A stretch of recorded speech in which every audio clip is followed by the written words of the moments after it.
மோதிரம் எத்துணை பாடகம் தண்டை கொலுசா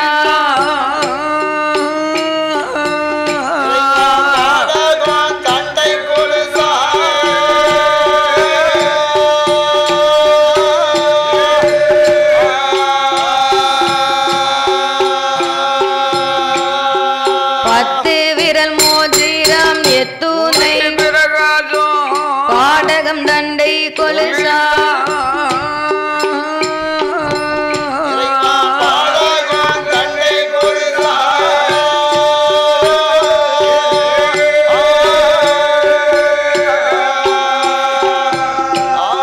பச்சை வைடூரியோ இச்சையா பச்சை வைடூரியோ இச்சையா இளைத்திட்ட பாத சிலம்போலி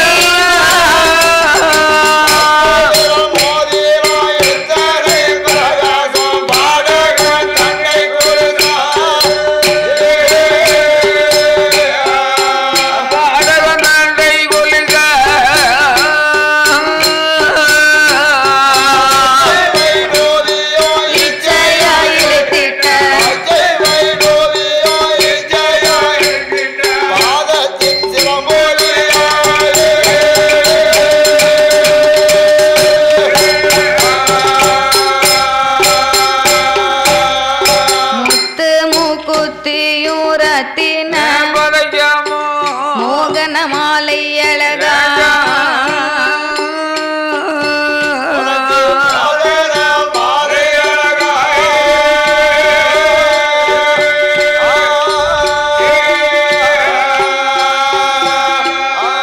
முத்து மூக்குத்தியும் ரத்தின மோகன மாலை அழகா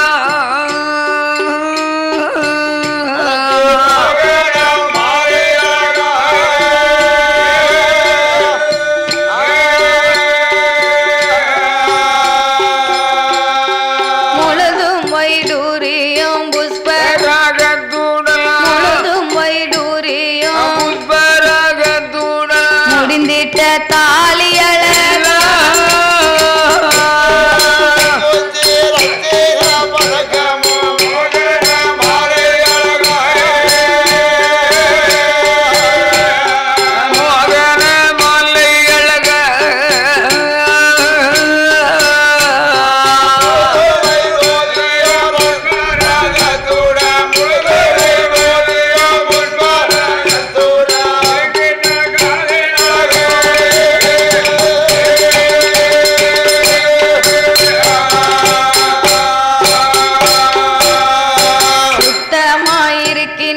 காதினே கம்மலும் செங்கை பொன்கங்கனமா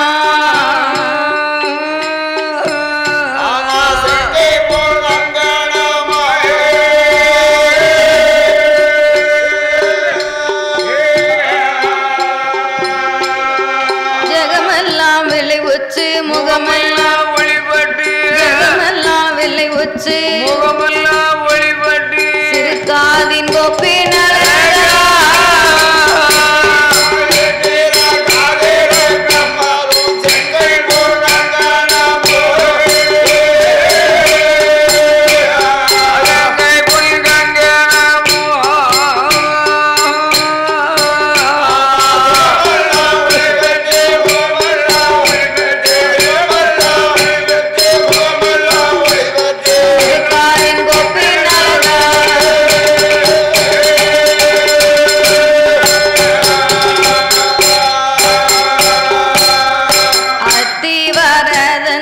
சக்தி சிவன் ரூபத்தை அடியால் சொல்ல திறமா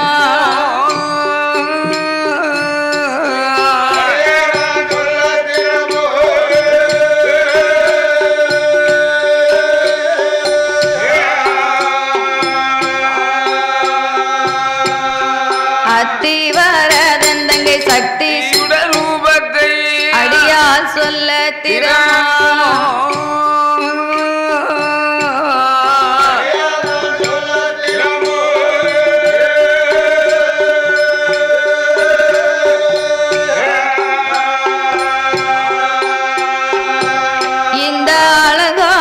பகவதியா புரமாதி நகரில் புறமாறிய வாழ்கின்ற அம்பிகை முத்து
சந்தன மாரியம்மா எனக்கு தற்காக்க வேணுமா எவட குத்தியா காளியாமோ தாய வாக்கில் வந்து அருள் புரிவா எ முத்தாரம்மா காளியம்மா முன்னால் வந்து அருள் புரிவா தாயே எந்தாயே முப்பூடா எனக்கருள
கைலாசத்தில்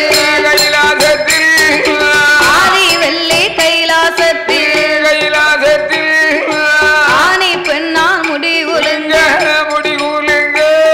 அங்கே யாரெல்லாம் கொலுவிருந்தார் அரனோடு பார்வதியும் ஆனந்தமாய் கொலுவிருந்தார் இந்திரலோகம் தன்னதில இந்திரரா சந்திரரா அங்கே சூரியனும் கொலுவிருந்தார் சத்தியலோகம் தன்னதில சதிர்முகனும் சரஸ்வதியும் சந்தோஷமாய் கொலுவிருந்தார் வைகுண்ட லோகத்தில பச்சை மாலு லட்சுமியும் அங்கே லட்சுமியும் கவுசுடனே கொலுவிருந்தார் அங்கே கவுசுடனே கொலுவிருந்தார்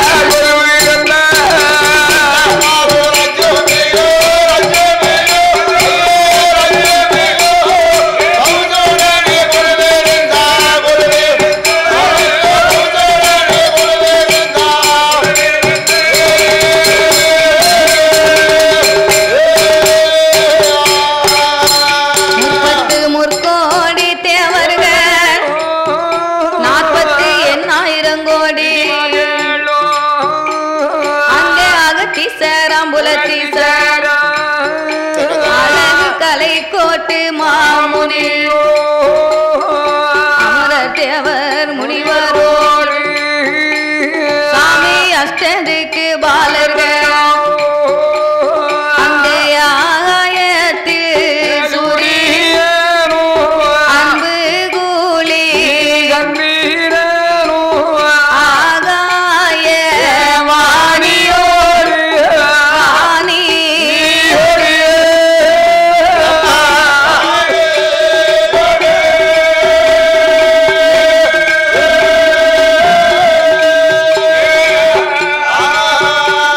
அன்னை கங்கா தேவி அங்கே கொலுவி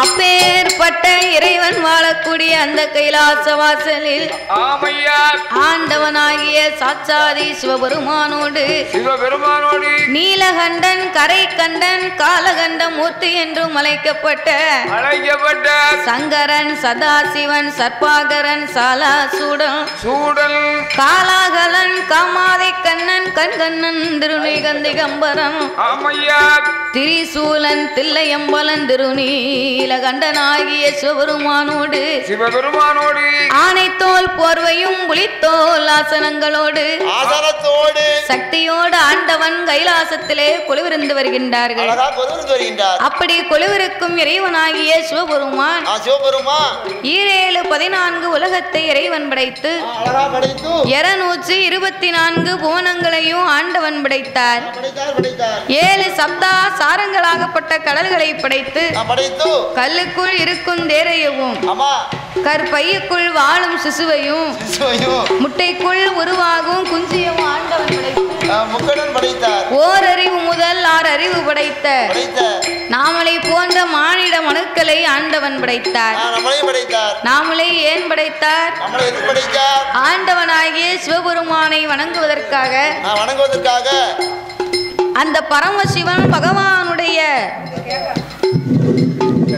இந்த அதிர்வு தரையில பட்டு அது மேல வந்து கேட்குது. கேட்க பின்ன போடுங்க.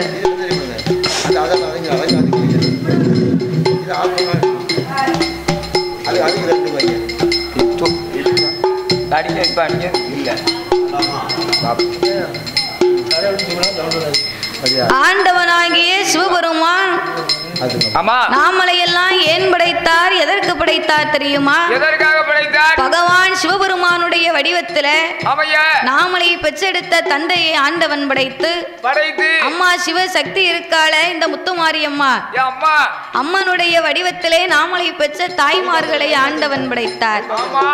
அப்படி ஆண்டவன் ஆண் என்றும் பெண் என்றும் அகில உலகமெல்லாம் படைத்த உலகத்திலே மக்களுக்கெல்லாம் பட்டினி இல்லாமல் படி இழக்க வேணும் என்று படைத்த உலகத்தில் ஆண்டவன் எப்படி படி இழந்து வருகின்றார்? சாமி படைத்தார் சிவன் உலகமெல்லாம் அவரும் படைத்தார் சிவன் உலகமெல்லாம் அவரும் படி இழக்க வேணும் என்று சாமி ஈரேழு உலகமெல்லாம் கழுக்கு மனுக்களுக்கு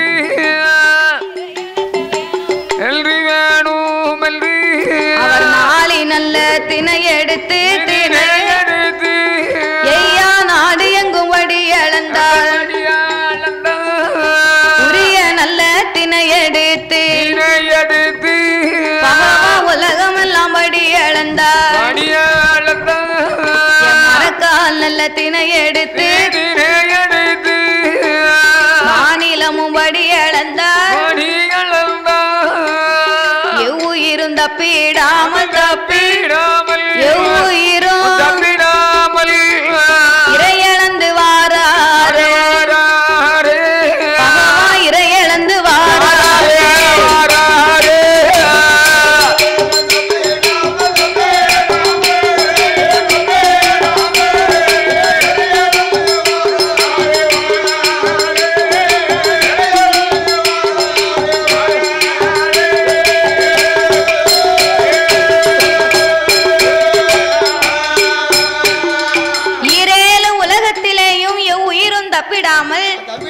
ஆண்டவனாகிய சிவபெருமான் இந்த உலகத்து மக்களுக்கெல்லாம் படியிழந்து வருகின்றார்.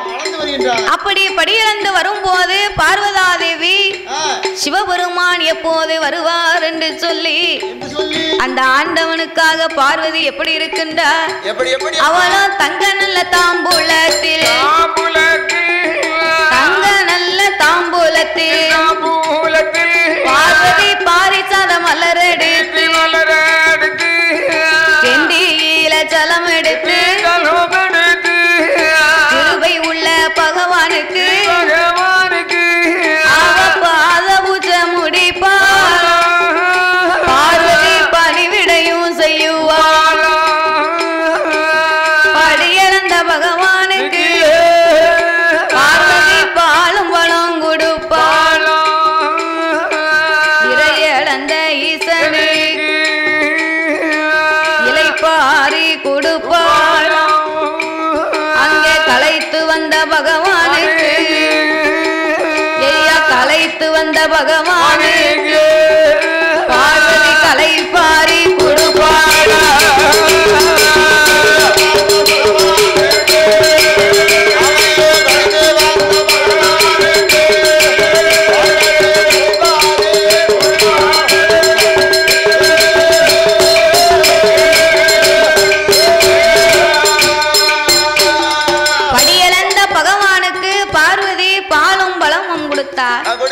இறையிழந்த ஈசனுக்கு இலைப்பாரி கலைத்த பகவானுக்கு கலைப்பாரி இலைப்பாரி இருவேர்களும் கைலாசத்தில் இருக்கும் போது சக்தி உமா பார்வதி இறைவனை இழைத்தார். ஆண்டவா பரமேஸ்வரா இரேழு உலகமெல்லாம் நீங்க இறையிழந்து வரும்போது உலகத்து மக்கள் எல்லாம் உண்மையை கடவுளாகவே நினைத்து வணங்குகிறார்கள். உலகத்துக்கும் கடவுள் தாங்களாக இருக்கும் போது யாரோ இரு பேர்களை காலையிலையும் மாலையிலையும் கடவுள் நீர் வணங்கி வருகின்றேன். அவங்க ரெண்டு பேரு ஏன் நீங்க வணங்கி வாருங்க, காரணத்தை சொல்ல வேணும் என்று பார்வதி கேட்க அப்பந்தான் ஆண்டவன் சொன்னார், உலகத்து மக்களுக்கெல்லாம் நான் எப்படி இருக்கிறேன் தெரியுமா? ஒன்று ஒன்றாண்டி சிவ உடையவனும் நான் தான்,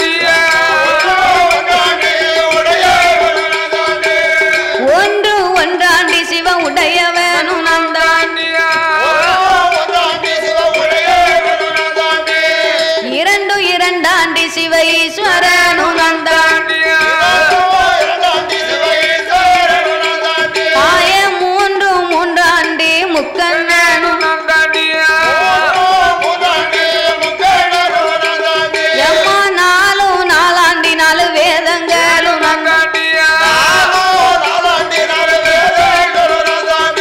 ஐந்து நல்ல ஐந்தாண்டு ஐந்தாண்டு ஐந்தாண்டு ஐந்து பஞ்சபூதங்களும் நான் தாண்டி ஐந்து பஞ்சபூதங்களும் நான் தாண்டி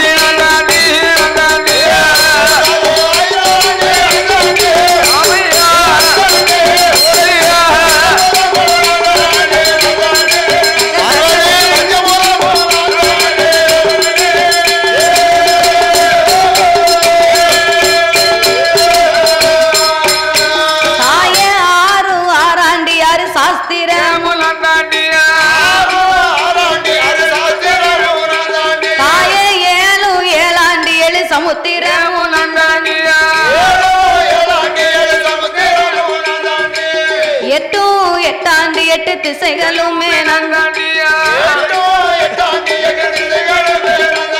ஆய 9 ஆண்டி நவக்கிரகம்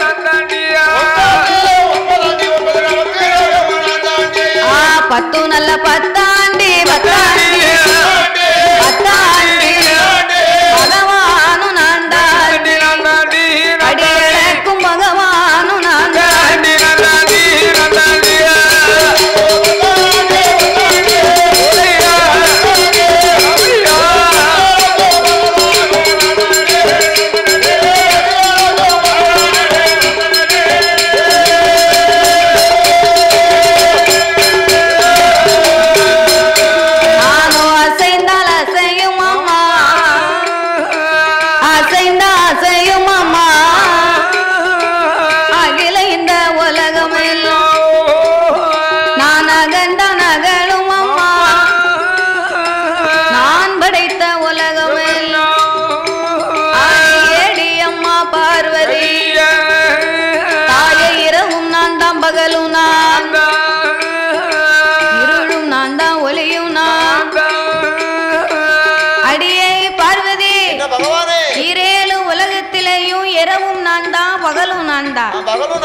இருளும் நான் தான் ஒளியும் நான் தான் பார்வதி பூமியும் நான் தான் பூகம்பமும் நான் தான் சுனாமியும் நான் தான் சுழலும் காற்றும் நான் தான் சூறாவளியும் நான் தான் காற்றும் நான் தான் கடும் புயலும் மழையும் நான் தான் ஆண்டவே இல்லைன்னு சொன்னா அகில உலகமே அசையாது அகில உலகத்திலே எந்த அணுவும் அசையாது பகவான் தூண்ல இருப்பார் திரும்பி இருப்பார் இறைவன் நான் இல்லையானா இந்த உலகத்தில் எதுவும் அசையாது பார்வதி அப்படி 10 பொருளுக்கு அர்த்தமாய் நான் இருந்தாலும் உலகத்துக்கு இத்தனை செய்து வருகின்ற நான் காலையிலையும் மாலையிலையும் ஒளி கொடுக்கணும்னா என்னால முடியுமா? இறைவனால முடியாது. காலையில் ஒளி கொடுப்பதற்கு கதிரவன் இருக்கின்றார், மாலையில் ஒளி கொடுப்பதற்கு சந்திர பகவான் இருக்கிறார். சந்திரனும் சூரியனும் இரு பேர்களும் இல்லைன்னா இந்த உலகத்து மக்களுக்கு ஒரே இருளா இருக்குமே. ஆகையினால் என் வலது கண்ணை சூரியனாகவும் இடது கண்ணை சந்திரனாகவும் நான் பாவித்து வருகிறேன் பார்வதி. ஆண்டவன் சொன்ன உடனே பார்வதி பார்த்தா ஆண்டவே 10 பொருளுக்கும் அர்த்தங்களை சொன்னார். 10 பொருளை எந்த பொருளையாவது நம்ம பேரை சொல்லுவார்னு பார்த்தா 10 பொருளையும் பார்வதி பேர் எதுலையுமே வரலையே. எந்த எழுத்த பார்த்தாலும் பானாங்கிற எழுத்து தானே வருது, வானாங்கிற எழுத்து வரலையே. வானாங்கிறது யாரு? ஆமா, வானானா பகவான்.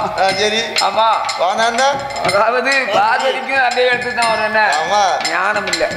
அப்ப இந்த பார்வதா தேவி சிவபெருமா இப்படி 10 பொருளுக்கு அர்த்தமாய் சொன்னார். ஆனா நம்ம பேரை எதுலையுமே சொல்லலையே.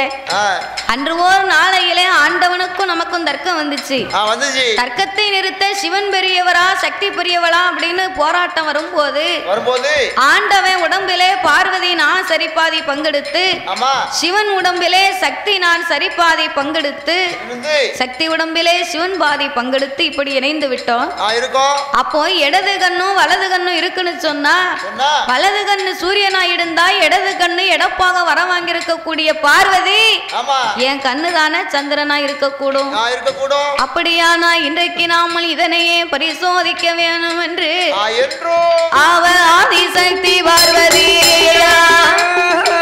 அரணாருக்கு தெரியாமல் அவள் இருகரத்தை எடுப்பாளா, இருகரத்தை எடுப்பாளா, அந்த ஈசன் கண்ணை பொத்துவாளா.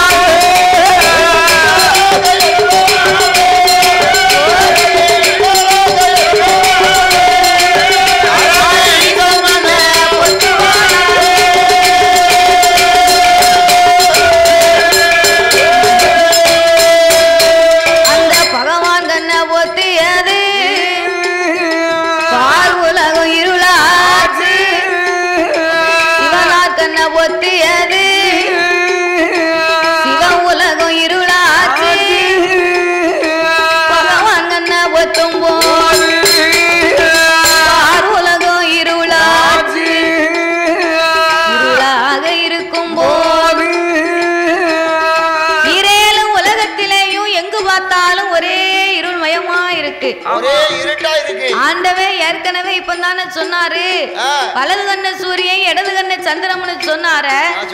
அப்ப ஆண்டவனுடைய கண்ணை மறைத்து விட்டா கலி உலகம் இருளாகத்தானே இருக்கும். இதனையே அறியாத பார்வதா தேவி சிவன் கண்ணை மறைத்து சிவ உலகத்தையே இருளாக்கிட்டான். பார்த்தார் பகவான், பார்வதிக்கு நம்ம எத்தனை சொல்லியும் நம்ம மேல இவளுக்கு நம்பிக்கை இல்லையே. நாமனுடைய கண்களை மறைத்து கலி உலகத்து மக்களுக்கெல்லாம் திக்குமுகம் தெரியாமல் திணறி தவிப்பார்கள். இருட்டுக்குள்ள என்ன வேலை பார்க்க முடியும்? இருட்டா இருந்துச்சுன்னா ஒரு துணி துவைச்சா காயாது. ரெண்டாவது ஒரு இருட்டுக்கும் நெல் காஞ்சா தானே குத்த முடியும். இருட்டுக்கும் துணி காயறதுக்கு என்னையா சம்பந்தம்? காத்து இருந்தா போதும்ல. காத்து அடிச்சாலும் இந்த வெயில போட்டு எடுத்த மாதிரி இருக்காது. மரங்கள் மலராது, போட்ட விதை முளைக்காது, பல பிரச்சனைகள் இருக்கு. அப்படியா? அப்போ இருட்டுக்குள்ள எந்த விதமான வேலையும் பார்க்க முடியாது. மக்கள் வயிற்று பிழைப்புக்கு என்ன செய்வாங்க? இதை சமாளிக்க தெரியாம நான் வர முடியுமா? அதானே கேட்க சமாளிச்சுட்டேன். உண்மைதானே? வெயில் இல்லைன்னா எதுவுமே செய்ய முடியாது. சூரிய பகவான் வெளியே வரலன்னா எந்த காரியமும் செய்ய முடியாது. அவர் வெளியே போவாரு. அம்மா சரி, வெளியே போவார், டெய்லி போவாரு. அம்மா போவாரு. சூரிய பகவான் வரலைன்னு சொன்னா, சந்திர பகவான் இல்லைன்னு சொன்னா நம்ம உலகத்து மக்களுக்கு திக்கு முகம் தெரியாமல் அனைவர்களுமே திவைத்து வருவார் என்று. வேணும் பகல் வேணும், இரவும் வேணும் பகல் வேணும். அதாவது தெரியல, பக்கத்தில் நிக்கவங்க தெரியல, பச்சை பொருளை எடுக்க முடியல. அம்மா இருட்டுக்குள்ள என்ன தெரியும்? இருட்டுக்குள்ள உலகத்து மக்களுக்கெல்லாம் நம்ம ஒளி கொடுத்தா தான் மக்களால் உயிர் வாழ முடியும். ஒரே பகலா இருந்தாலும் நம்ம முடிச்சுக்கிட்டே இருக்க முடியாது. ஒரே இருட்டா இருந்தாலும் நம்ம உறங்கிக்கிட்டே இருக்க முடியாது. ஆனா இருட்டா மட்டும் இருக்கும்னா வேட்டியே கட்ட மாட்டேன். எப்படி இருப்பிய? டவுசர் போட்டிருப்பேன். அதுதானே கேட்டேன். இல்லைன்னா தான் வெள்ளை வேட்டிக்கு சோப்பு என்ன விலையா? வேட்டியே கட்ட மாட்டேன்னு உடனே பயந்து போனேன். உன்னை வேட்டி கட்டியே பார்க்க முடியலையே. இப்படி இதுல வேற டவுசர் போட்டு வரமுங்க. நான் சாரத்தை கட்டிருப்பேன். சரிதானே? வெள்ளை வேட்டி கட்டா அழுக்காய் போகுது, சோப்பு வாங்கி போட முடியுதா? அவன்தான் ஆண்டவனாகிய சிவபெருமான் பார்த்தா. என் வீட்டுக்காரி நாயை கேட்ட மாதிரி காக்கா, உனக்கு எதுக்கு வெள்ளை வேட்டி? என்ன கரை? வெத்தலை கரை, பாக்கு கரை, கோயில கரை, உனக்கு எதுக்கு வேட்டி அப்படின்னு நாயை கேட்ட மாதிரி காக்கா. நீ ஒவ்வொரு தெருவிலையும் திண்ணையுமா உட்கார்ந்து போனா அப்புறம் அழுக்காத்தானே இருக்கும். ஆமா, நம்ம கண்ட இடத்துல உட்கார்ந்துருந்தோம், வெள்ளை வேட்டி படாரு அழுக்கு பிடிச்சிருது. அப்போ ஆண்டவன் பகவான் பார்த்தார், உலகத்து மக்களுக்கு நாமல் ஒளி கொடுக்க வேணும் என்று. பார்வதிக்கு 2 கண்ணு இருப்பதுதான் இவளுக்கு தெரியும். இறைவனுக்கு நெற்றிக்கண் 3வது கண் இருப்பது இந்த பார்வதிக்கு தெரியாது. அப்போ இந்த சிவனுடைய மகிமை என்னன்னு சக்திக்கு காட்டணும் இல்லையா என்று பார்வதா தேவிக்கு மகிமையை காட்ட வேணும் என்று ஆண்டவன் தான் பகவான் அவர் நெற்றி கண்ணு திறப்பாரா, நீண்ட ஒளி கொடுப்பாரா, சாமி உச்சி கண்ணு திறப்பாரா, ஐயா திறப்பாரா, அவர் உலகில் ஒளி கொடுப்பாரா.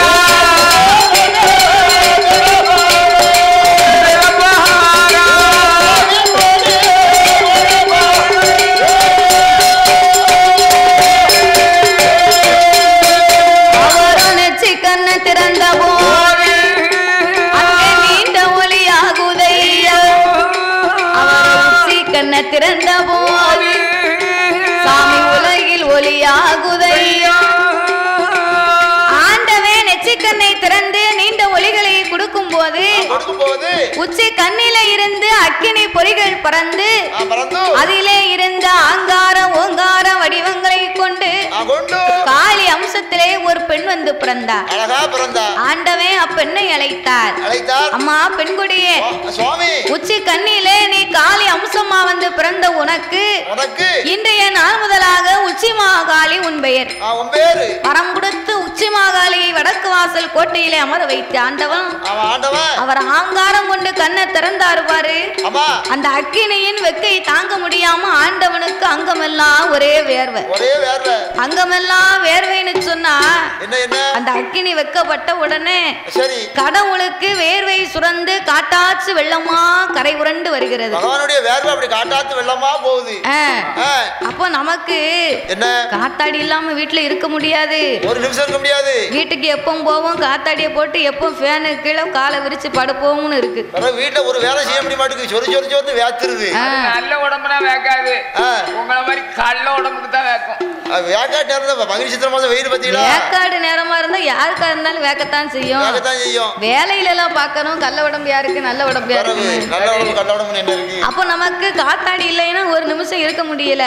வீட்டுல ஏதாவது சின்ன வேலை பார்த்தாலும் காத்தாடி போட்டா தான் லேசா இருக்கு. ஆமா ஏன்னா சொறி சொறி வேத்து வந்து தான் செய்யுது. அப்படியா தெரியாத விஷயமா இருக்கு. அதுதானே புழுக்கமா இருக்குல்ல, குளிச்சதுலே புண்ணியம் இல்லாம போயிரும். அவ காத்தாடி போட்டோம்னா லேசா இருக்கு. அப்ப இந்த ஆண்டவே சிவபெருமான் அந்த அக்கினி பட்ட உடனே அவருக்கு அங்கமெல்லாம் வேர்த்து ஆவித்தனலாகி காட்டாச்சு வெள்ளமா கரை உரண்டு வரும்போது இந்த காட்டாச்சு வெள்ளமா வரக்கூடிய வேர்வை பூமியிலே கலந்தால் உலகத்து மக்களுக்கு உயிர் சேதம் வந்து சேரும் என்று நாமளுக்கு ஆபத்து வரக்கூடாதுன்னு ஆண்டவன் 1008 சடாமுடியிலே ஒரு முடியை உழைத்தார். அதை தன் அங்கமெல்லாம் துவட்டி ஆண்டவே ஒரு கொண்டை கட்டாகவே கட்டினார். அப்பவும் அந்த வேர்வை துளி நிற்கவில்லை. அதிலே இருந்து ஒரு 10 துளி வேர்வையானது பூமியிலே கலக்க 10 துளி வேர்வையவும் நாமல் கலி உலகமாக மாற்ற வேண்டும் என்று ஆண்டவன் 10 கடலுக்கும் அழகான பேர் நாமங்களை கொடுக்கின்றார். ஓங்கம் சம்பாதேவு காப்பா, ஓங்கம் சம்பாதேவு காப்பா, ஒன்றாம் கடல் உப்பு கடல், இரண்டாம் கடல் கருங்கடலா, மூன்றாம் கடல் மோர்கடலா, நாலாம் கடல் நல்ல தண்ணி, ஐந்தாம் கடல் அலைகடல், ஆறாம் கடல் ஆழக்கடல், ஏழாம் கடல் எண்ணெய் கடல், எட்டாம் கடல் திட்டு கடல், ஒன்பதாம் கடல் அது ஓவிய பெருங்கடலா, பத்தாம் கடல் பார்க்கடலா, பத்தாம் கடல் பார்க்கடலா, அது பாங்குடனே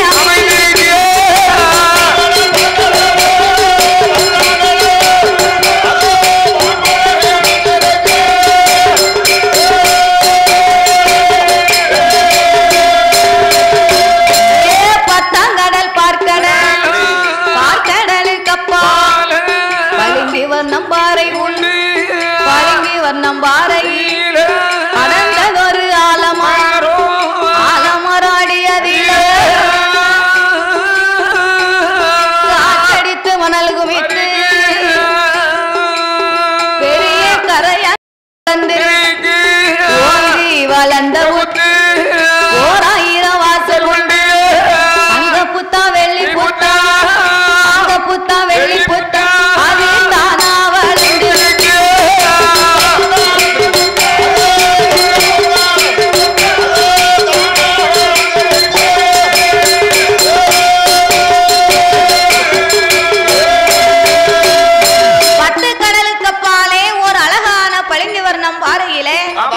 படர்ந்த ஆலமரத்தடியில் காற்றடித்து மணல் குமித்து ஓர் அழகான கரையான் பூச்சு வளர்ந்திருக்கு. ஓங்கி வளர்ந்த பூச்சு அதற்கு 1000 வாசல் உண்டு. அடேங்கப்பா 1000 வாசல்கள். ஆமா ஆமா. பாம்பு புத்து எப்படி இருக்கும்? வாசல் எங்க பார்த்தாலும் வாசல் தான். எங்க பார்த்தாலும் வாசலா தெரியாம கையே உள்ள ஓடிடாரோ.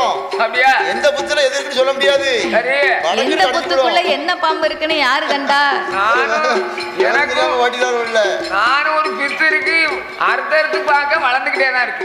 அது கால்ல இருக்கும். கால் பித்து. சரி சரிதானே. அப்போ அப்பேற்பட்ட மாணிக்க புத்துக்குள்ள அந்த நாகலோக பட்டணத்திலே என்னையா யார் யாரெல்லாம் ஆண்டு வருகின்றார்கள்? சாமி நாகலோக பட்டணத்தில் அந்த நாகலோக பட்டணத்தில் யாரெல்லாம் ஆண்டு வாரா? சென்னாகும் கருணாகும் பெரிய கண்ணாடி விரிசுகளா எல்லாத்துக்கும் ராஜா ராணி எல்லாத்துக்கும் ராஜா ராணி நாகராஜனாக கண்ணி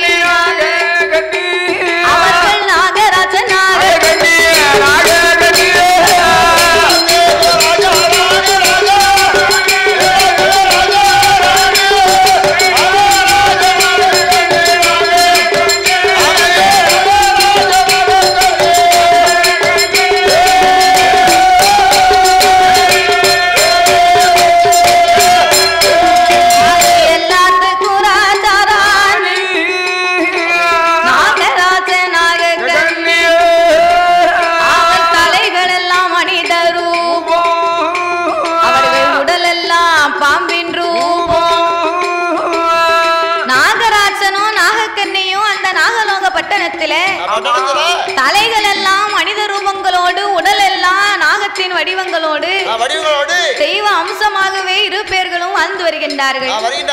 அப்படி வாழ்ந்து வரக்கூடிய இரு பேர்களுக்கும் மண் புச்சுக்குள்ளே இருந்தால் மகிமை கிடையாது, இருளான புச்சுக்குள்ளே இருந்தால் இவர்களுக்கு எந்த விதமான பெருமையும் கிடையாது என்று கைலாசத்திலே இருந்து பார்வதா தேவி தெய்வலோகத்து சித்தர்களை வரவழைத்து மாட மாளிகை கூட கோபுரங்களை கட்டி கொடுக்க சொன்னார். அப்படி மாட மாளிகை கூட கோபுரத்தோடு அவர்கள் எப்படி வாழ்ந்து வருகின்றார்கள்? மன்னவனும் தேவியுமா தேவியுமா மகிழ்ந்து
கணவன் மனைவினை சொன்னா கணவன் சொன்னா மனைவி கேட்கணும், கொண்டாட்டி சொன்னா புருஷன் கேட்கணும்.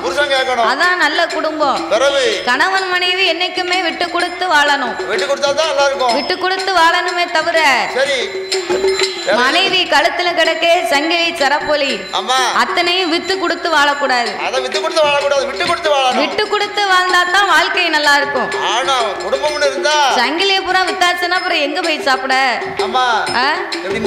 சங்கிலிய பூரா வித்து சாப்பிட்டா எப்படி வாழ? சங்கிலி வித்து சாப்பிட்டா வாழ முடியுமா? அதனால விட்டு கொடுத்து கணவன் மனைவி இரு பேர்களும் வாழணும். அதான் நல்ல வாழ்க்கை. போன கொரோனால ஒரு பெரிய கதை நடந்து போச்சு எங்க வீட்டுல. என்ன என்ன அதை சொல்லக்கூடாது. சொல்லுங்க. சொல்லையும் செய்யணும், சொல்லையும் கூடாது. சரி அது பாப்போம். என்ன சொன்னா கேட்டு சொல்லாட்ட மான கேடும். சொல்லுங்க. அதான் சொன்னா அடிச்சு கடிச்சு போடக்கூடாது. எதுக்கு? அது வேற சிக்கல். ஆமா கொரோனா வந்து பாத்தீங்களா? கொரோனா ரொம்ப கஷ்டப்பட்டு போனேன். ஆமா அது பெரிய கதை. கொரோனாவுல கஷ்டப்பட்டதுக்கு நீ சங்கிலியை வித்து சாப்பிட்டுருப்ப. சங்கிலியை வித்தா சாப்பிட்டேன். அதைத்தான் சொல்ல வர. ஆமா அதை சொல்லணும் பார்த்தேன், அதை சொல்லக்கூடாதுன்னு பாக்க. இப்பதான் ஒன்னொன்னா திருப்பிட்டு உனக்கு மட்டும் அந்த நிலைமை இல்ல தாத்தா. கொரோனா உலகத்து மக்கள் அத்தனை பேருக்கு வந்துச்சு. அத்தனை பேருக்கு அதான் கதி. ஆமா பிறகு ஏகப்பட்ட கஷ்டம் இல்ல. நீ மட்டுமா வித்து சாப்பிட்டுக்கிட்டு இருந்த? உலகமே அப்படித்தான் சாப்பிட்டுச்சு. 8 மாசம் வேறதான் கொரோனாவில. அப்படியா? அடைச்சிட்டாங்கல்ல. அப்போ இந்த நாகராஜனும் நாகக்கண்ணியும் மன்னவன் தேவி இரு பேர்களும் மனம் மகிழ்ந்து வாழ்ந்து வருகின்றார்கள். நாகராஜன் சொன்னா நாகக்கண்ணி கேப்பா, நாகக்கண்ணி சொன்னா நாகராஜன் கேப்பார். புருஷன் சொன்னா பொண்டாட்டி கேட்கணும், பொண்டாட்டி சொன்னா புருஷன் கேட்கணும். அப்ப இப்படியாகவே இரு பேர்களும் இணைந்து வாழ்ந்து வரும்போது நாகராஜனுக்கும் நாகக்கண்ணிக்கும் எப்பவே ஏற்பட்ட சொத்து சுகத்தோடு இருக்கின்றார்கள். எப்படி எப்படி அம்மா? மன்னருக்கு மனை இருக்கு, மன்னருக்கு மனை இருக்கு, அவருக்கு மண்ணால குறைவும் இல்லை, குறைவும் இல்லை. அங்கே பொன்னருக்கு பொருள் இருக்கு, பொன்னால குறைவும் இல்லை, குறைவும் இல்லை. சொத்து இருக்கு, சுகம் இருக்கு, ஐயா சுகம் இருக்கு, சொத்தால குறைவும் இல்லை, குறைவும் இல்லை.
கட்டும் ஜாவடி ஆறாம் படித்தலமா அலங்கார மேடைகள் அங்கு ஏழாம் நல்ல படித்தலமா எழுந்தறியா மேடைகள் எட்டாம் படித்தலமா கொட்டார சாவடி ஒன்பதாம் படித்தலம் கோலப்பூ சாவடி பத்தா நல்ல படித்தலமா பளிங்கி வர்ணமே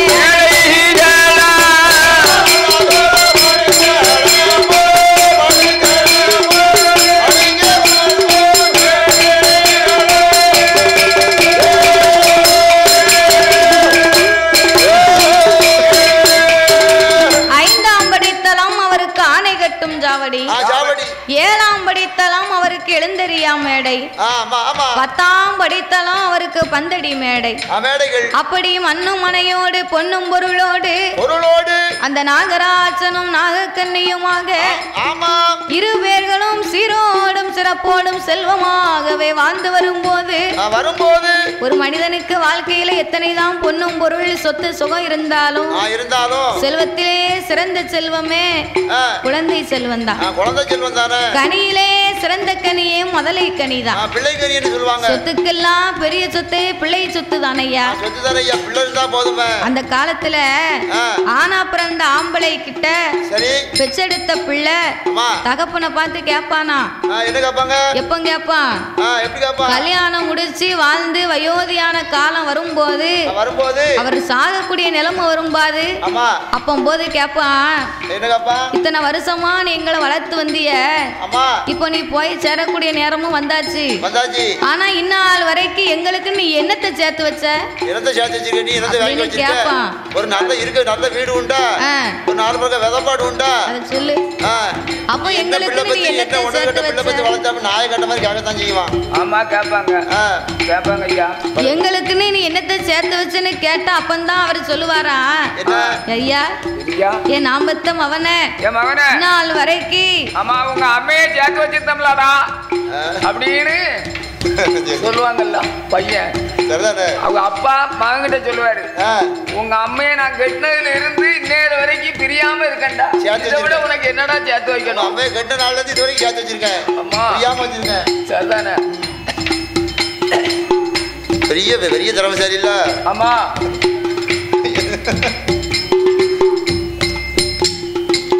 சரி, இது நாள் இது வரைக்கும் உங்களுக்கு நான் என்னத்தை சேர்த்து வச்சோம்னு கேக்கிய 10 பிள்ளைகளை பெத்து உங்களுக்கு சாப்பாடை கொடுத்து நான் வேலை பார்த்து 10 பிள்ளைகளை பெத்து வளர்த்து உங்களை தாண்டா நான் சொத்தா சேர்த்து வச்சேன். நீங்க தான் எனக்கு சொத்து, அதை விட எனக்கு என்னடா பெரிய சொத்து வேணும் அப்படின்னு பெத்து பிள்ளைகளை அன்னைக்கு சொத்து மாதிரி நமக்கு பிள்ளையும் குட்டியுமா இருந்து குடும்பம் பெருத்து எனப்பந்தத்துக்கு கூடணும்னு ஆசைப்பட்டாங்க அந்த காலம். இப்ப உள்ளவங்க யாரு நினைக்கா, ஒரு ஆளுக்கும் அப்படி நினைப்பே இல்ல. இப்ப ஒண்ணுக்கு கூட துணைக்கு ஒண்ணு, ஒரு பிள்ளைக்கு துணைக்கு கூட ஒண்ணு, ஆணுக்குள்ள ஒண்ணு பெண்ணுல ஒண்ணு. ஆணு வேணும் பெண்ணு வேணும், ரெண்டுமே நிறந்து இருந்தா தான் அந்த குடும்பத்துக்கு நல்லா இருக்கும். ஒரு பெண் பிள்ளை இருந்தா அடுத்த வீட்டுக்கு கட்டி கொடுத்து அது ஒரு இனப்பந்தத்துக்கு சொந்தமா கூடி வரும். ஆம்பளை பிள்ளையா இருந்தாலும் அது ஒரு பொன்னடி வழியில அது ஒரு இனப்பந்தமா கூடி வரும். அப்போ ஆணும் இருக்கணும் பெண்ணு இருக்கணும், அப்பந்தான் அந்த குடும்பத்துல வாழையடி வாழையாக வளர்ந்து வரும். அதாவது அந்த காலத்துல சொல்லி இருக்காங்க, மக்களை பெத்த மகராசி பிள்ளைகளை பெத்த புண்ணியவதின்னு சொல்லுவாங்க. ஆணுக்கு ஆணு இருந்துச்சு பெண்ணுக்கு பெண்ணு இருந்துச்சு. அந்த காலம் 21 பொட்ட புள்ள வரைக்கும் பெத்து எடுத்தாங்களாம். 21 பெண் குழந்தை. ஏன் அப்படி பெத்து எடுத்தாங்கன்னா, இது ஆணா இருக்காதா இல்ல இது ஆணா இருக்காதா அப்படின்னு நினைச்சு நினைச்சு நினைச்சு நினைச்சு 21வது 9 பொட்ட பிள்ளையில வந்து நின்னுச்சு. அப்பவும் ஆம்பளை பிள்ளை இல்லையா? கூறுவாடு இல்லாம இப்படி 21 பிள்ளைய பெத்து அடுத்து பாப்போம்னு கடைசியில 21 ஆகி போச்சு. 21 பிள்ளைகளை பெத்து எடுத்தாங்களாம். அப்போ அதை போலத்தான் இந்த நாகராஜனுக்கும் நாகக்கண்ணிக்கும் ஏராளமா சொத்து சுகம் இருந்த போதிலும் இருவேர்களுக்கும் ஏந்தும் குழந்தை இல்லாமல் நாகராஜனை அழைத்த நாகக்கண்ணி என்ன சொல்கிறாள் தெரியுமா? எங்க நவராஜ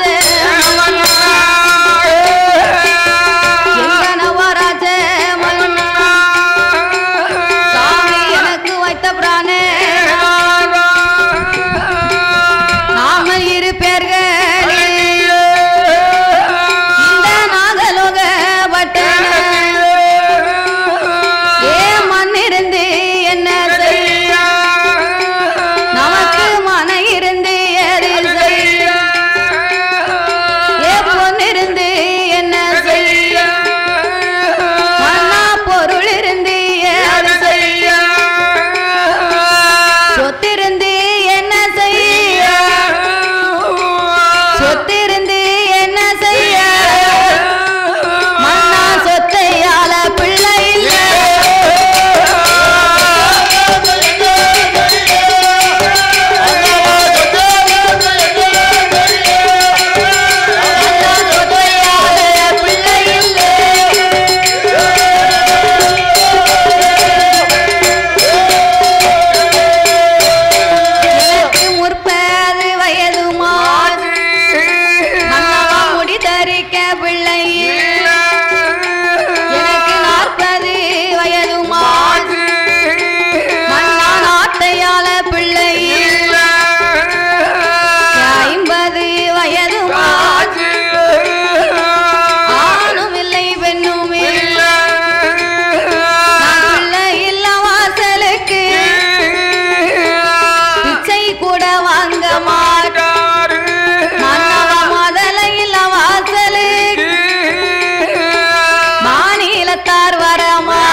அப்பமும் நமக்கு நாட்டையால ஒரு பிள்ளை இல்லையே மன்னா. இப்போ எனக்கு 50 ஆச்சு, உமக்கு 55 ஆச்சு. இந்த வயசுக்கு பிறகு இனிமையும் நமக்கு என்னைக்கு பிள்ளை வந்து பிறக்க போகுது? நாள் வரைக்கும் என் வயத்துல ஒரு புழு பூச்சி கூட இல்லையே. காலையில எந்திரிச்ச உடனே பல்ல விளக்கணும், நல்லா 6.5 கிலோ கருப்பட்டியை திங்கணும். புழுவும் பூச்சியும் நல்ல பத்தும். புழுவும் பூச்சி எல்லார் வயிற்றுலயும் இருக்கு. அதுக்கு தானே பெத்தவளுக்கு தானே பிள்ளையோட அருமை தெரியும். உனக்கு என்ன தெரியும்? முட்டை விடுத கோழிக்கு தான் பிட்டி வலிக்கும். நான் பிள்ளை பூச்சின்னு சொன்னா ஆணுக்கு ஆணும் இல்லை, பெண்ணுக்கும் பெண்ணும் இல்லைன்னு சொல்லுவாங்க. நீ புழு பூச்சின்ன உடனே காக்கல கருப்பட்டியை வாங்கி சாப்பிடுங்க ஏப்பறம் புத்தி அப்படித்தானே இருக்கு. நீ தானே சொன்ன பாப்பா புழு பூச்சி இல்லை அப்படின்னு சொன்னோன்னா நான் கருப்பட்டியை தின்னா நல்லா இருக்குன்னு. புழு பூச்சினா ஆணையும் பெண்ணையும் தான் அப்படி சொல்லுவாங்க.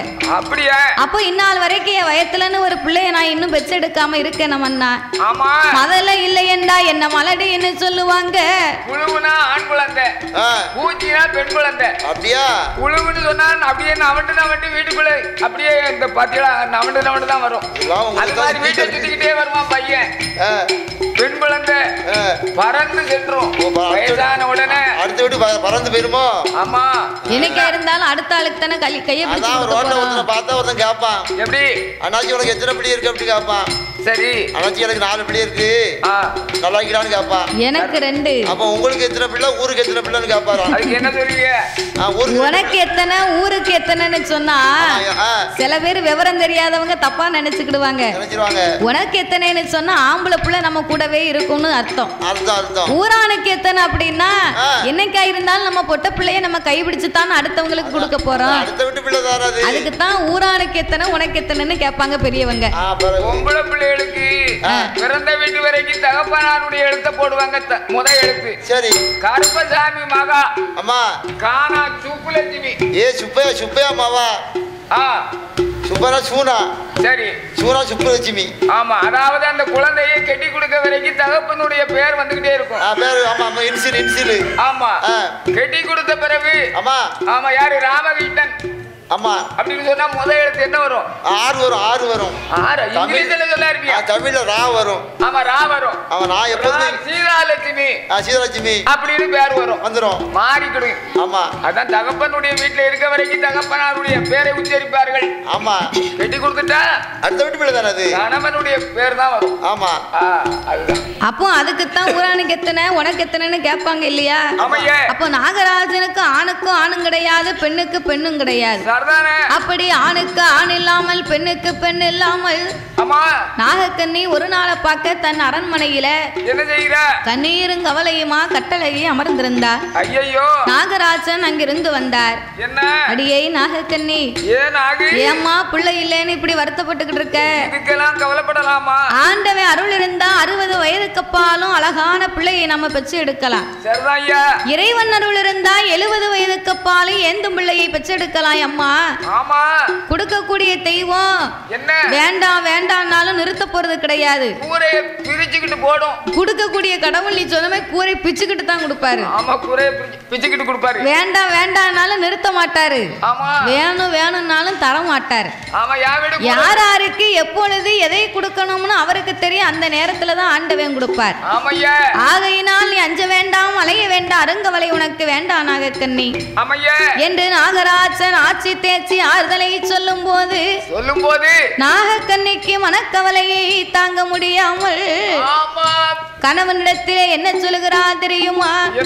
என்னவா ராஜமன்னா என்னவா ராஜமன்னா இதுநாளை இதுவரைக்கும் உங்கள் தேவி நாகக்கண்ணி நாகலோக பட்டணத்தில் நாம இரு பேர்களுக்கு மண்ணிருந்து என்ன செய்ய ஒன்று நமக்கு இருந்து என்ன செய்ய பிள்ளை ஒன்று நமக்கு சொத்திருந்து என்ன செய்ய சொத்தால பிள்ளை நாம இரு பேர்களுக்கு அரண்மனை தன்னதி கண்ணுக்கு பின்னா தரணியால பிள்ளை இல்லை நாமளுக்கு பின்னால் நாட்டையால பிள்ளை இல்லை என்று சொல்லி நாகக்கண்ணி ஏகுவாளம் புலம்புவா ஏகுவாளம் புலம்புவா அவன் ஈஸ்வரனை நோக்குவாளா.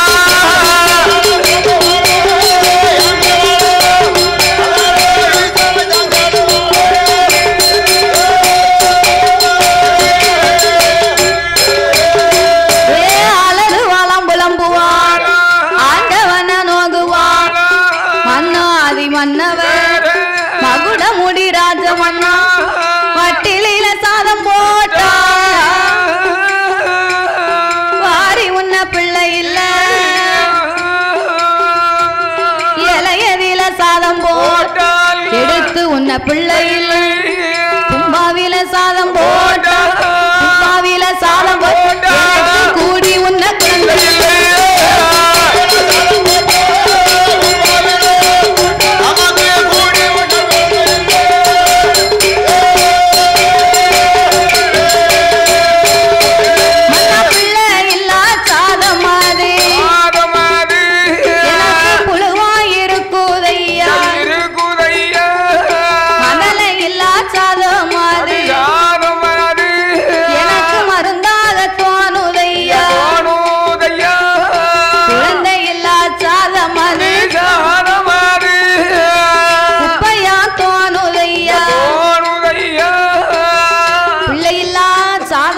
புழுவாய் தோணுது மதலை இல்லா சாதம் எனக்கு மருந்தாய் தோணுகிறது மன்னா. குழந்தை இல்லா சாதம் எனக்கு குப்பையா தோணுகிறது. ஏன் அப்படி சொல்லுகிறாள் தெரியுமா? பெண்ணா பிறந்தவா விடிஞ்சாலும் அடைஞ்சாலும் காடுகரைக்கு வேலைக்கு போவது வழக்கம். அந்த காலம் அதிகாலை 5 மணிக்கு எந்திரிச்சு பெண்ணா பிறந்தவா பல்ல தேய்ச்சி குளிச்சு தூத்து தொளிச்சு முத்தத்துல ஒரு கோலத்தை போட்டு எந்திரிச்ச உடனே என்ன செய்வா? அவ காடுகரைக்கு வேலைக்கு போகணும் பாரு.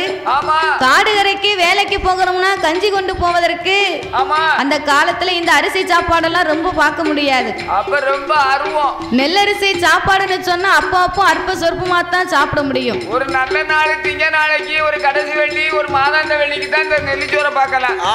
பார்க்கலாம். அதுக்கு அப்புறமெல்லாம் பாத்தீங்கன்னு சொன்னா ஒரே கரகஞ்சி ஊரா சோளச்சோறு. ஆமா கேப்பலு கம்மம்பல்லு. ஆமா சாமி சோறு. சரி உருளவரி சோறு. இந்த சாமி சோறு இருக்கு பாத்தீங்களா?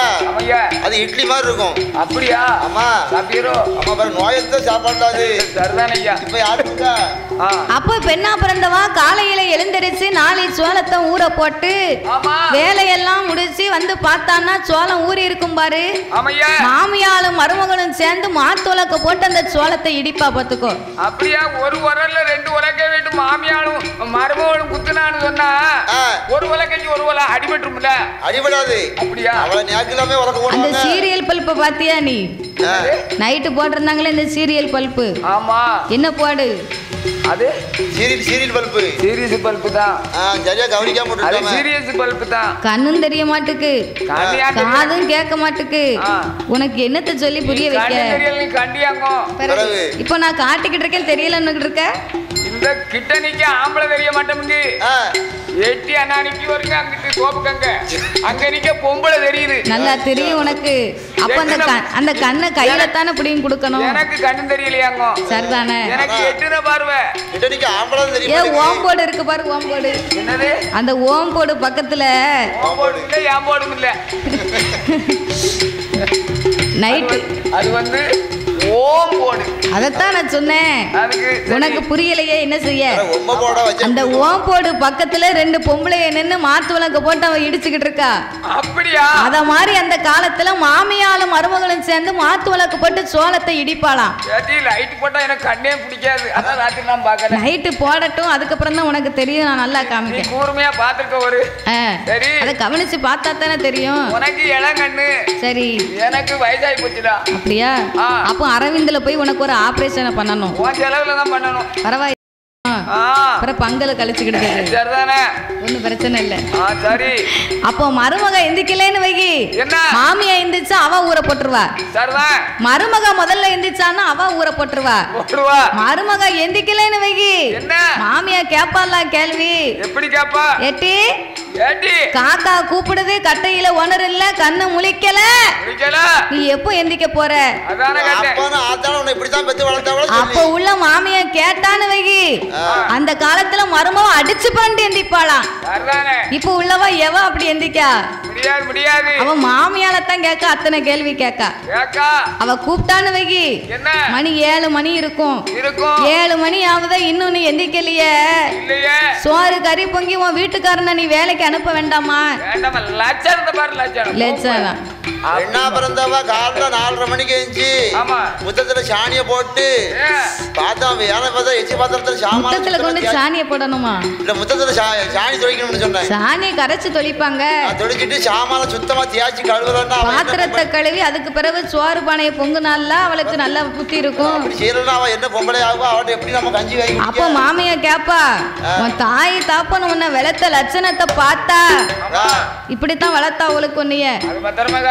7 மணியாவது இன்னும் எந்திக்கலன்னு இப்ப சொன்னாங்கன்னு வைகி கிளட்டு முடிவா சும்மாவே இருக்க மாட்டா. நான் எந்திக்கன்னு 1 மணி நேரம் இருக்கு. இவன் வேலையை போய் பாரு. ஒட்டு திண்ணையில இருந்து முன்னு இப்ப பார்த்தாலும் வாயை வச்சுக்கிட்டு சும்மா இருக்க மாட்டுக்காள. அப்படியும்பா இப்ப உள்ளவா உனக்கு விட மாட்டுக்காள. மாமியால கேப்பாளாம் எத்த எல்லாரும் போயிட்டாங்க நீங்க போகவே இல்லை உங்களுக்கு எப்ப வரும்? கோயில் கொடைக்கு எல்லாரும் வில்லு பார்க்க போயிருக்காங்க நீங்க இன்னும் போகலையோன்னு கேப்பா. மறுபடி கேப்பா எல்லாருக்கும் வந்தது வந்துகிட்டு இருக்கு போறாங்க உனக்கு இன்னும் வரமாட்டுக்க ஒன்னும் என்னட்டு என்ன போக சொல்லுவியா? இல்ல எல்லாருக்கும் வயதான பிறகு முதியோர் பென்ஷன் வரும் பாருங்க. அதான் பென்ஷன் வரலையோன்னு கேட்டேன்பா. எப்படி என்னங்க உங்க அப்பா அம்மா போட்டாங்க நான் மாலை போட்டு கும்பிட்டு கும்பிடட்டுமா அப்படிங்க. என்ன அப்படி மாமியார் மேல உள்ள பாசம் அப்படி. எங்க அப்பாவும் எங்க அம்மா நல்ல கெதியா இருக்காவோ. என் பொட்டாட்டி கேக்கா உங்க அப்பா அம்மா போட்டாக்கு நான் மாலை போட்டு கும்பிடட்டுமா?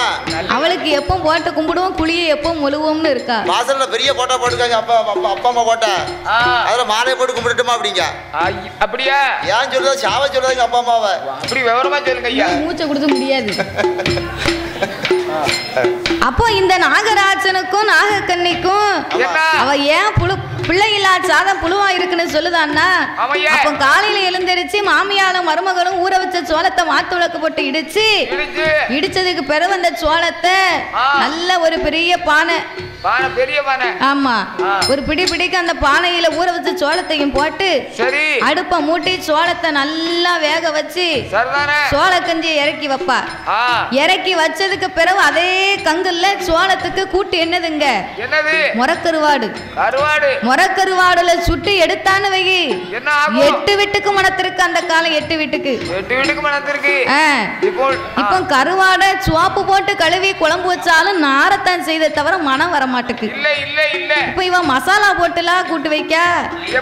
மீனுக்கு மசாலா, கறி குழம்புக்கு பாக்கெட் மசாலா, சிக்கன் வைக்கணும்னா அதுக்கு மசாலா. அந்த காலம் அம்மியில அரைச்சு குழம்பு வச்சிருக்காங்க. அது ஒரு டேஸ்டா இருந்திருக்கு, ருசியா இருந்திருக்கு. இப்போ பூரா மசாலா மசாலான்னு வருது. செல்லையும் பாக்க அவ சொல்லக்கூடிய பொடியை வாங்குதா. வெண்ணி எப்படி போடணும்னு இப்ப செல்லுல அடிச்சு பாக்காங்க இன்னைக்கும் சில பேர். அப்ப வெண்ணி போட தெரியலையே என்னத்த சொல்ல. குடும்பத்துக்கு வாக்கப்பட்டு ஒரு மனுஷனுக்கு வாக்கப்பட்டு அவனுக்கு கஞ்சி காய்ச்சி ஊத்தி பிள்ளை குட்டி பத்து எடுத்து இப்ப உள்ள பெண்கள் அப்படித்தான் இருக்காங்க. ஆனா அந்த காலத்துல அந்த சோள கஞ்சிக்கும் உரக்கருவாடை சுட்டு எடுத்து அத ஒரு கந்த துணியில சுத்தி வட்ட பெட்டியில எடுத்து வச்சு அந்த அம்மா காடு கரைக்கு ஏந்தும் பிள்ளை இடுக்கும் பிள்ளையோட வேலைக்கு போவா. தலையில பெட்டி, இடுப்புல ஒரு பொட்ட பிள்ளை, வயத்துல ஒரு 6 மாத பிள்ளை இருக்கும் பாத்துக்க. அவன் இடுப்புல இருக்கான் பாரு, அவனுக்கு ஒரு 2 வயசு இருக்கும். அப்ப ஏந்தும் பிள்ளை இடுக்கும் பிள்ளையோட அவன் காடு கரைக்கு வேலைக்கு போனான்னா ஆலமர விழுதுல இந்த பிள்ளைய தொட்டில கட்டி உறக்க வச்சு இவ வேலைய பார்த்து முடிச்சு மத்தியானம் சாப்பிட வந்து உட்காருவா. சாப்பிடும் போது இவ சோள கஞ்சி எடுத்து சாப்பிட்டான்னா பக்கத்துல இருக்கக்கூடிய பிள்ளைக்கு கம கம கம கமன்னு மணக்கும். அப்போ சோள கஞ்சி வாசத்தை பார்த்த உடனே பிள்ளை எனக்குன்னு கேட்பான். பெண்ணா பிறந்தவ என்னவா பிள்ளைக்கு சாப்பாடு கொடுக்கணும்னு தூக்கு பாத்திரம் இருக்கு பாரு, அந்த மூடி தூக்கு பாத்திரத்து மூடியில சோள கஞ்சிய ஊத்தி அத ஒரு கையில கொடுத்து முறக்கருவாடையும் ஒரு கையில கொடுத்துருவா. அவன் சோள கஞ்சி ஒரு குடி குடிப்பான், முரட்டு கருவாடை ஒரு கடி கடிப்பான். முறக்கருவாடை ஒரு கடி, சோள கஞ்சி ஒரு குடி. அவன் மூக்கு வடியும் பாரு முன்னால பச்சை பச்சேன்னு 11. அப்ப சோள கஞ்சியும் குடிச்சு முறக்கருவாடையும் கடிச்சவன் சாப்பிட்டாம்னா ரொம்ப நல்லா இருக்கும். அந்த மூக்குக்கும் முற கருவாடுக்கும் சோள கஞ்சிக்கு எப்படி இருக்கும்? அப்ப பார்க்க 10000 கண்ணு, பார்க்க 16000 கண்ணு வேணும். பார்க்க வேண்டாம், குடிக்க அவ்வளவு சுவையா இருக்கும். கொண்டாங்க நாமளும் 2 குண்டா குடிச்சிருவேன். சரி, அத பார்த்து நம்ம என்ன செய்ய போறோம்? அந்த உப்பு கருவாட்டுக்கும் மூக்குக்கும் அவன் சாப்பிடும் போது அந்த அம்மா சொல்லுவா, என்ன பத்த ஐயா, என் மகன் சாப்பிடுறத பார்க்க எத்தனை கண்ணு இருந்தாலும் பத்தாது, என் பிள்ளைக்கும் காணுமா அப்படின்பா. அப்போ பிள்ளை இருக்கவா இப்படி பார்த்து ரசிப்பா, பிள்ளை இல்லாதவளும் வந்திருப்பா. நமக்கும் ஒரு பிள்ளை இருந்தா இப்படி பார்த்து ரசிக்கலாமே. அப்படி என்று கொண்டு வந்த சாதத்தை குப்பையாக நினைத்து அங்கனே தூரப்பட்டு வந்துருவா. அதத்தான் நாகக்கண்ணி சொன்னா, பிள்ளை இல்லா சாதமாறு, பிள்ளை இல்லா சாதமாறு இருக்குதையோ, மகளை இல்லா சாதமாறு மறந்து போல இருக்குதையோ, குழந்தை இல்லா சாதமாறு, குழந்தை இல்லா சாதமாறு எனக்கு குப்பையாக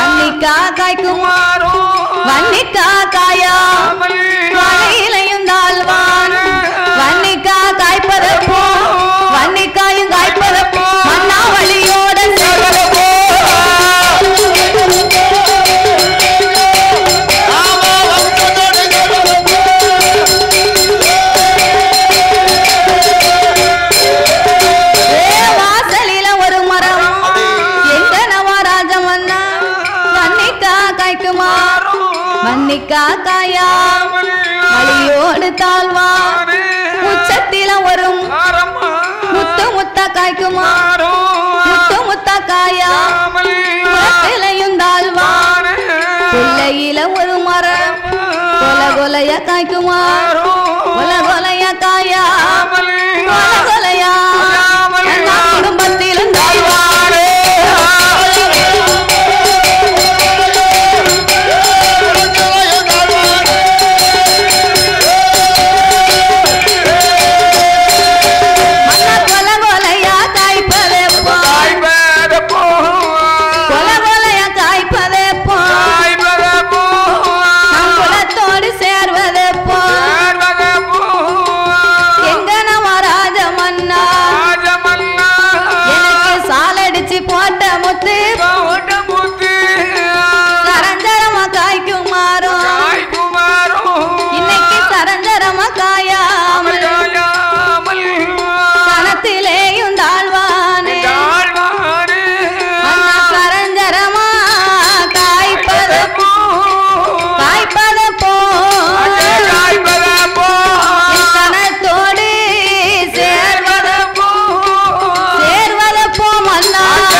சரஞ்சரமா காயாமல் சனத்துக்கெல்லாம் தாழ்வாகி போனேன் ஏறடிச்சு போட்ட முத்து எனக்கு எனமா காய்க்கும் எனமா காயாமல் என் இனத்துக்கெல்லாம் நான் தாழ்வாகி நிற்கிறேன் பார்த்தவர்கள் எல்லாம் என்னை பழி போட்டு பேசுகிறார்கள் கண்டவர்கள் எல்லாம் என்ன கண்டபடி பேசுகிறார்கள் மன்னா மதல இல்லை என்று என்ன மலடின்னு சொல்லுதாங்க ஏந்தும் பிள்ளை இல்லை என்று என்னை இருசி என்று சொல்லுகிறார்கள் மன்னா நான் ஆத்தாங்கரைக்கு போனா அண்ணா வாரா மலடின்னு சொல்லுதா குளத்தாங்கரைக்கு போனா குழந்தை இல்லாதவள் என்று சொல்லுகிறா ஒரு கல்யாண வீட்டுக்கு போக முடியல ஒரு நன்மதன்மைக்கு போனோம்னா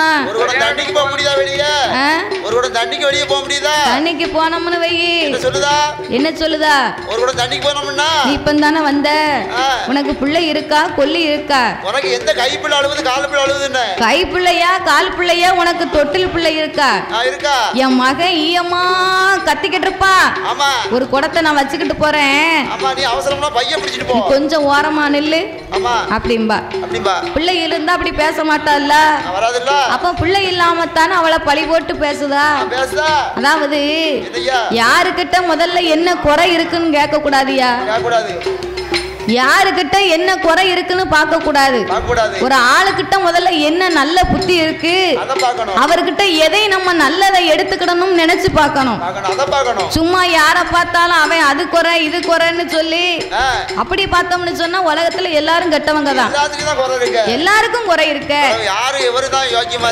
யாரு யோக்கியமா இருக்கா குறைய நம்ம நினைச்சு பார்க்க கூடாது நன்மை எதை இருக்கிறதோ அதைத்தான் நம்ம எடுக்கணுமே தவிர குறை இருக்குன்னு தேடி பார்த்தோம்னா வாழவே முடியாது அது கடவுள் கொடுத்தது அப்போ அதை போலத்தான் இந்த நாகக்கண்ணிக்கு நான் பிள்ளை இல்லாம இந்த உலகத்துல இருந்து என்ன பண்ணா சொத்து சுகம் இருந்து எனக்கு சொத்தை ஆள்வதற்கு ஒரு பிள்ளை இல்லை சாமி எங்கனவராஜமன்னா நான் என்ன பாவம் செய்திட்டேன் இதுவரைக்கும் குழந்தை இல்லை நாவை அடித்தேனா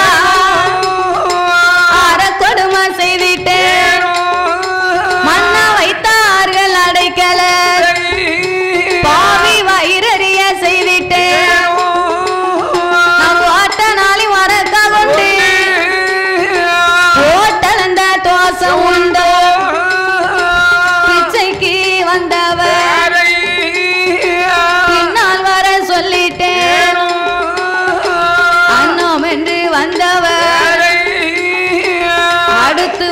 சொல்லிட்டேன் தாயில்லா பிள்ளையத்தா தலையதில அடித்தேன் மாதா இல்லா மதலையை ஓங்கி மண்டையில கொத்திட்டேன் தாயில்லா பிள்ளைய நான் தலையில் அடித்தேனா மன்னா மாதா இல்லா பிள்ளைய நான் மண்டையில் அடித்து விட்டேனா குழந்தை இல்லாதவர்களை நான் குறைவாக பேசிவிட்டேனா பிச்சைக்கு வந்தவங்களை நான் பின்னால் வர சொல்லிட்டேனா மன்னா அன்னமென்று வந்தவருக்கு நான் என்னைக்குமே இல்லைன்னு சொன்னதே கிடையாது அப்படி ஏன் இல்லைன்னு சொல்லக்கூடாது தெரியுமா அந்த கடவுளே நம்ம கிட்ட பரிசோதனை பார்ப்பதற்காக சில பேரு இன்னைக்கும் பிள்ளை சோறு வாங்க வருவாங்க பிள்ளை சோறு வாங்க வரவங்களுக்கு இல்லைன்னு சொல்லக்கூடாது குழந்தையும் தெய்வமும் ஒண்ணுன்னு சொல்லுவாங்க தெய்வமே ஒரு பிள்ளைய மாதிரி வடிவத்தை எடுத்து நம்மளை பரிசோதிக்கத்தான் அப்படி ஒரு வடிவமா வருமா அப்போ நான் அப்படி பிள்ளை இல்லாதவங்களை பிள்ளையா பேசினேனா இல்லைன்னு சொன்ன அன்னம் இல்லாதவர்களை நான் அடுத்து வர சொன்னேனா எந்த பாவமும் செய்யலையே மன்னா ஏன் மன்னா இதுவரைக்கும் குழந்தை இல்லை என்று நாகராஜனை அழைத்த நாக கண்ணி இதனால இதுவரைக்கும் என்ன பாவம் நாம செய்தோம் இதுவரைக்கும் குழந்தை இல்லை எங்க நவராஜ மன்னா உங்க தேவி நாக கண்ணி இதனால இதுவரைக்கும் கத்தரிக்காய் தோட்டத்தில் பாய்க்கு காய் பறிக்க பிள்ளை மன்னா பூசணிக்காய் தோட்டத்தில் பூ பறிக்க பிள்ளை இல்லை சீனரிக்காய் தோட்டத்தில் சீனரிக்காய் தோட்டத்தில் விளையாட பிள்ளை இல்லை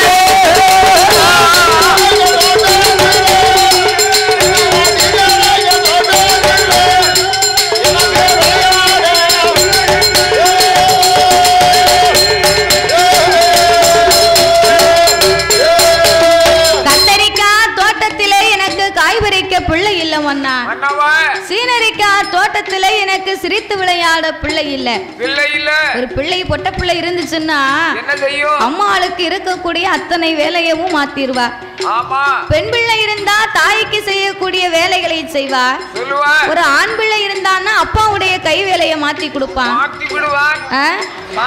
அப்பாவுக்கு ஒரு வயதான காலம் வந்தாச்சுன்னா அவர் என்ன வேலை பார்க்காரோ அதே வேலையை அவன் பிடிச்சுக்கிடுவான் அம்மாவுக்கு வயசான காலம் வந்தாச்சுன்னா 4 நாளைக்கு மண்டையடிச்சு கீழே படுத்தாலும் அந்த அம்மா ஒரு சோறு கறியை பொங்குனான்னா கூட்டு கறி வைப்பா அவர் துணியை சோ போட்டான்னா அந்த பொட்ட புள்ள அதை அலசி காய போட்டு மடிச்சு வச்சிருவா அப்போ எனக்கு ஆணுக்கு ஆண் இல்லை பெண்ணுக்கு பெண் இல்லையே மன்னா என்று நாகராஜனை அழைத்த நாக கண்ணி மன்னா யாருடைய தீவினையோ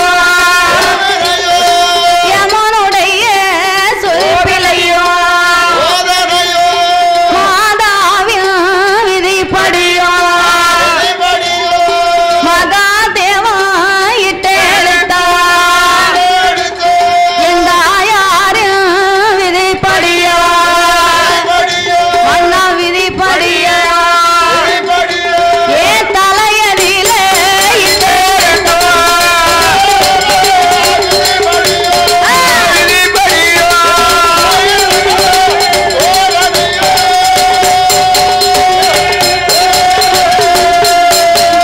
தாயார் விதிப்படியா என் தலையிலே இட்டெழுத்த மன்னா எனக்கு யாருடைய தீவினையோ எவருடைய சொல்பினையோ தெரியவில்லை என்று அந்த நாகக்கன்னியாகப்பட்டவள் அழுது புலம்போது உனக்கு வேலை நல்ல வேலையம்மா தாய வேலையம்மா முத்துமாரி வேலையாடோ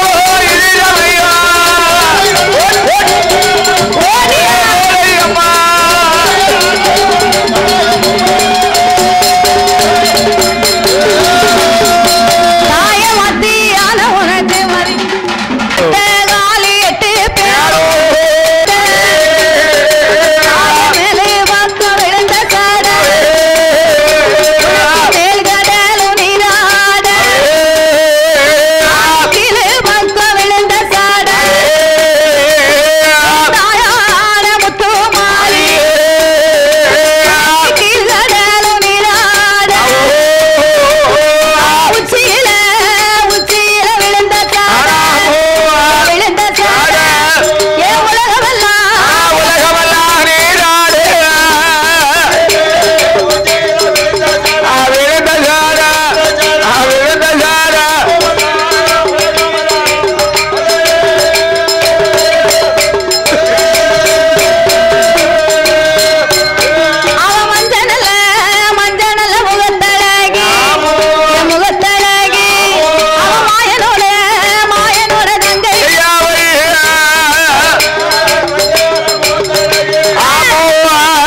ஏராளமான சொத்து சுகம் இருந்தோம் ஏந்தும் குழந்தை ஒன்று இல்லாமல் நாகராஜனை அழைத்த நாக கண்ணி சொல்லுகின்றார் எப்படி கனவா